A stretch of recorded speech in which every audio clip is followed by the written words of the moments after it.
बिस्मिल्लाहिर्रहमानिर्रहीम। अस्सलाम वालेकुम नाज़रीन, मैं राना उसैर हूँ। 20 अगस्त 2025 बुध का दिन। दो बड़ी अहम खबरों पर आज हम बात करेंगे। सबसे पहली बड़ी ब्रेकिंग न्यूज़ कि आज पाक फौज का जो दुश्मन नंबर 1 है उसकी गर्दन उड़ा दी गई है, यानी कि गर्दन उसकी उड़ा दी है, जो घात लगाकर बेसिकली पाक फौज पर हमला करने जा रहा था और वो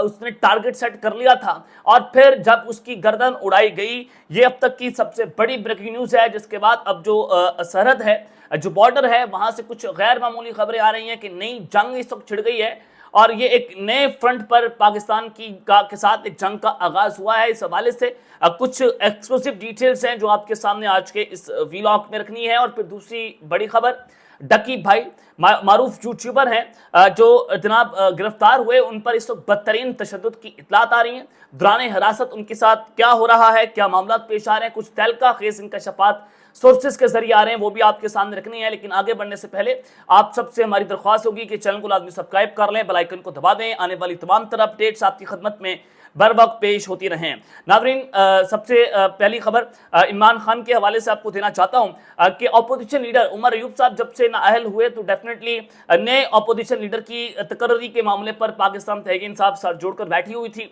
और फिर कौन नया अपोजिशन लीडर होगा उस पर कुछ फैसले हो रहे थे। इस पर पाकिस्तान तहरीक इंसाफ और JUIF के दरमियान भी दो मुलाकातें हुई, जिसको मीडिया रिपोर्ट नहीं कर पाया क्योंकि मीडिया से ओझल ये मुलाकातें जो है वो हो रही थी, यानी कि अपोजिशन इस वक्त जो है वो इकट्ठी होती हुई दिखाई दे रही है। तो आज इमरान खान ने अपोजिशन इत्तेहाद के सरबराह महमूद खान चकजई को कौमी असम्बली में अपोजिशन लीडर जो है वो नामजद कर दिया है कि वो अब अपोजिशन लीडर बनेंगे, जबकि सेनेट में कायदे इस इख्तिलाफ के ओहदे के लिए नामजदगी पर मजीद मुशावरत की हिदायत जारी कर दी गई है। बताया जा रहा है कि जो आजम सवाती हैं वो मजबूत उम्मीदवार हैं सेनेट में अपोजिशन लीडर के हवाले से।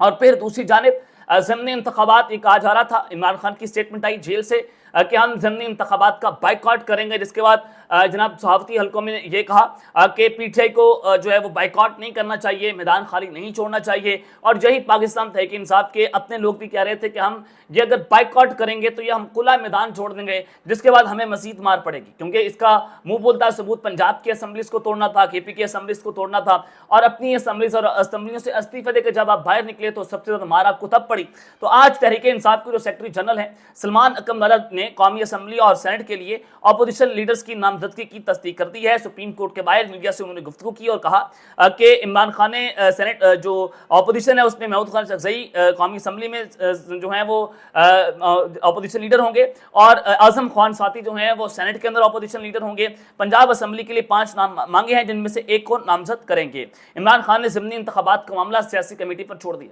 यानी कि यह फैसला जो है PTI की सियासी कमेटी करेगी। उन्होंने ज़िमनी इलेक्शन में हिस्सा लेने या ना लेने का फैसले का इख्तियार PTI की सियासी कमेटी को दे दिया है। आज शाम को इजलास होगा तो वो फैसला करेंगे। तो ये जनाब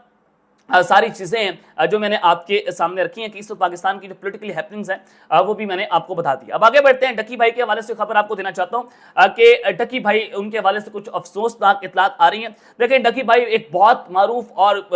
मशहूर यूट्यूबर हैं। आमतौर पर तो पाकिस्तान में बल्कि दुनिया भर में उनका कंटेंट देखा जाता है, लेकिन मैंने आज तक ना उनको सर्च किया ना मैं जानता हूँ। लेकिन जब उनकी गिरफ्तारी का मामला सामने आया तो मुझे पता चला कि डकी भाई कोई मारूफ यूट्यूबर है। आप उनके कंटेंट से इख्तिलाफ कर सकते हैं कि वो क्या पेश कर रहे हैं, क्या पेश नहीं कर रहे हैं, आप उसके ऊपर बात जरूर कर सकते हैं, लेकिन आप ये देखें कि उनको दुनिया सुनती है, इसमें कोई दो राय नहीं है, उनकी व्यूअरशिप है। क्योंकि गिरफ्तारी के बाद जब मुझे पता चला कि डकी भाई कोई यूट्यूबर हैं तो मैंने जाकर उनको देखा तो डेफिनेटली बीइंग अ जर्नलिस्ट ये हमारा हक भी बनता है। और फिर ये अब चूंकि FIA की हिरासत में है, जो national cyber crime investigative agency NCCIA, जो अब FIA से अलग हो गई और वो साइबर क्राइम के हवाले से मामलात को देखती है, तो उन्होंने लाहौर एयरपोर्ट से इनको गिरफ्तार किया। अब इन पर इल्जाम के इन्होंने बैटिंग ऐप्स की प्रमोशंस की हैं, 22 बैटिंग ऐप्स की प्रमोशन का इल्जाम और करोड़ों रुपए जो है वो इनसे जनाब बरामद किए गए हैं। और अब जो मुसद्दका इतलात आ रही है मुबैना तौर पर डकी भाई,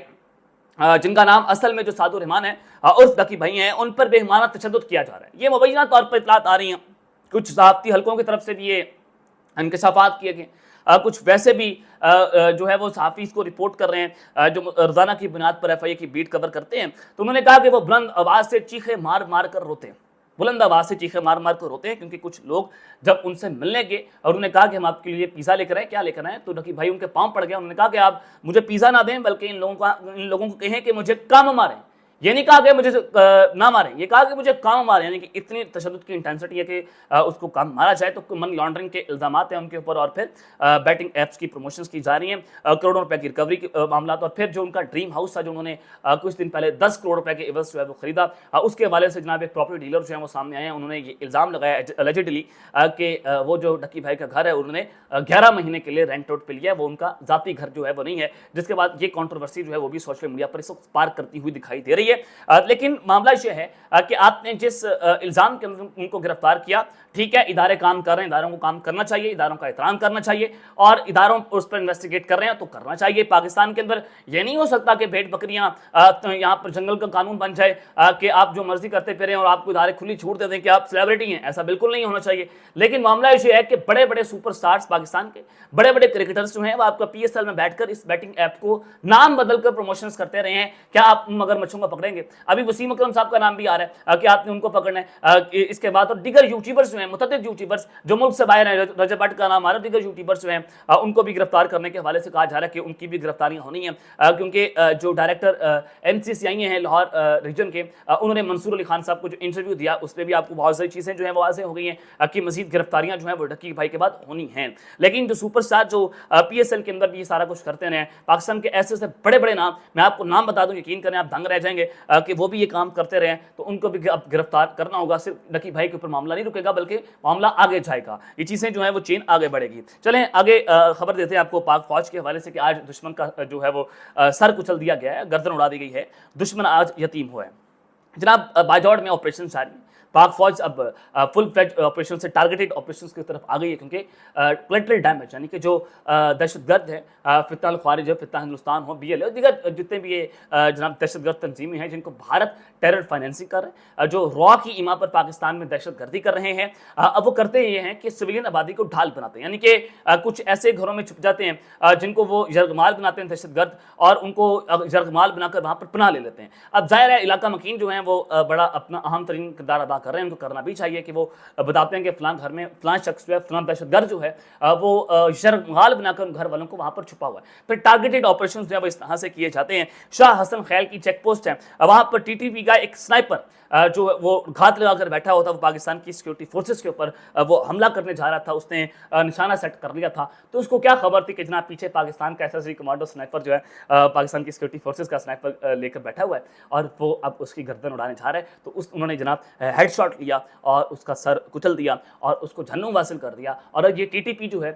وہ جو اب ٹی ٹی پی کے حوالے سے بھارتی میڈیا خبریں چلا رہا ہے کہ ٹی ٹی پی کے ایک دہشت گرد نے پاکستان کے 10 فوجیوں کو شہید کر دیا، اس طرح کی خبریں چلوائی جا رہی ہیں۔ تو اس کا ایک بات سے مطلب کہ ٹی ٹی پی جو دہشت گرد ہیں ان کی ڈوریں کہاں سے ہل رہی ہیں؟ وہ افغانستان سے ہل رہی ہیں، اور پھر انٹرنیشنل میڈیا بھی اس کو رپورٹ کر رہا ہے کہ افغان طالبان جو ہیں وہ فائنینشیل ایڈ دے رہے ہیں، نور ملی خان مسعود گروپ جو ہے ان کو فائنینشیل ایڈز دی جا رہی ہیں، یعنی کہ افغانستان کی سرزمین ٹی ٹی پی استعمال کر رہا ہے پاکستان کے خلاف، اور پھر بھارتی میڈیا اس کو جو ہے وہ سپورٹ بھی کر رہا ہے، اس کو پروموٹ کر رہا ہے۔ اس کا مطلب یہ ہے کہ بھارت کا اور افغان طالبان کا گٹھ جو اڑا ہے پاکستان میں اس طرح کی دہشت گردی کروانے کے حوالے سے۔ اور وہ جو شخص مارا گیا اس سے امریکن میڈ جو M16 رائفل ہے اور پھر جو جناب نائٹ ویژن اسکوپ ہے وہ برآمد کی گئی ہے۔ اس کا مطلب یہ ہے کہ جو ٹی ٹی پی ہے وہ جو امریکنز اپنا اسلحہ افغانستان میں چھوڑ گئے تھے جب ان کی ٹروپس وڈرا ہوئی تھیں، تو وہ استعمال کر رہے ہیں پاکستان کے خلاف، وہ اسلحہ استعمال ہو رہا ہے دہشت گردی کے حوالے سے۔ تو یہ ایک بڑی خطرناک ترین صورتحال جو ہے بنتی چلی جا رہی ہے کہ یہ ایک نئی جنگ کا آغاز ہو گیا کہ پاکستان افغان طالبان۔ دیکھیں ہم تو بڑا واضح کر چکے ہیں، فیلڈ مارشل صاحب بڑا واضح کر چکے ہیں کہ جناب ہم افغانستان کی گورنمنٹ کو بار بار سمجھاتے رہے لیکن وہ سمجھ نہیں رہے، لیکن اب جو ٹی ٹی پی والے ہیں اب ان کے آخری دن شروع ہو گئے۔ اگر وہ یہ سمجھتے ہیں کہ وہ پاکستان میں کارروائی کر کے افغانستان میں جا کر پناہ لے لیں گے، اب ان کی سرزمین میں گھس کر بھی ان کو مارا جائے گا، اور یہ اصول ہوتا ہے، دہشت گردی کا کوئی مذہب نہیں ہوتا، نہ ہم دہشت گردوں کو چھوڑیں گے۔ پاک فوج کا بڑا اصولی موقف ہے اور اس پر ہم ڈٹے ہوئے ہیں، اور اگر کوئی اس طرح کے کام کرے گا اس کو فوری طور پر جو ہے وہ اب جہنم واصل کیا جائے گا۔ اب تک کے لیے اتنا ہی، اپنا خیال رکھیے گا اور اس لنگا اپنے ناظمین رکھنا ہے۔ اللہ نے کے بعد پاکستان زندہ باد۔